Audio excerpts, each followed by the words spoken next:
The new single Graveyard. Loved the song. Thanks. Loved it from the second I heard it. It has Aww. this amazing like tempo that builds and builds. And when you heard the song for the first time, like in its completion, were you just like, I know this is going to be a good one? Yeah. Yeah. And I wasn't, okay, to be honest, I wasn't sold completely until I think we were in the car, which is the car test is always the one when you play a song in the car and you're like, because that's how most people are going to listen to it. And we were in the car, we went for a drive and we played it and like the windows were down and I was with like Anthony, my manager, and, you know, some of my friends, and we put it on and we were all just like, you know, we'd heard it so many times at that point. We're all just like singing and laughing. The windows were down. I was looking around everyone and I was like, yep, this is the one. This is the song. I know it in this moment. Like, this is it, you know? For me, it's like I like listening to music when I'm running. Yeah. So the second that gosh. it's a great running song, and that's one of the things where it's like the first time you hear it, like if you're running, you're just like, oh, this is a massive hit. So the tempo really builds, but then I love the line where you said it's funny how the warning signs can feel like the butterflies, and the tempo is builds, and then it pauses right at that. Yeah. And it felt like that moment, like a take your breath away line when you're listening to it.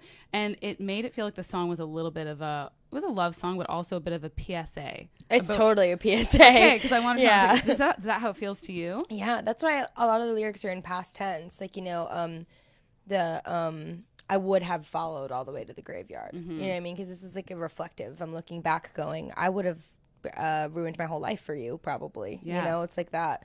And that's, I mean, to put it quite simply, it's literally that. It's looking back on a relationship and being like, I would have ruined my life for this person. Thank God I didn't.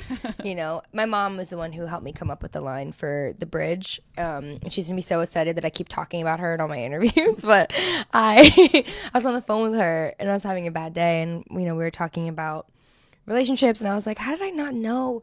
How did I get so fooled by this person? Like, I remember when we first met, we were so in love, it was butterflies or whatever. And she's like, actually, you can't fall for the person who gives you butterflies. She's like, that's your body's way of telling you something's wrong. You're nervous. You're scared. Do they like me? Do they like me? Do they like me? You're getting that, you know, you become addicted to their affection and their approval because you want that feeling in your chest again. She was like, fall in love with the person who makes you feel safe, who makes you feel calm. That's the person you love. The butterflies are totally warning signs. And I was like, you're a genius. And that's going to end up in a song. And then a year later it did. So And that's why you always listen to your mom. I know. Actually, now that I'm thinking about it, she probably deserves a cut of the publishing on that one. I have to go back and redo the contract. Creditor as a producer. Right? And I love the music video. It stars Sydney Sweeney from Euphoria. Are you a big fan of Euphoria? Huge Euphoria fan. Loved it. Yeah. Yeah, and the video is really cinematic, and you seem super comfortable in front of the camera. Do you think acting is something you'd maybe want to get into a little more? Yeah, I think so. Yeah? Yeah, I think once I'm not touring all the time, it's definitely something I'll end up doing.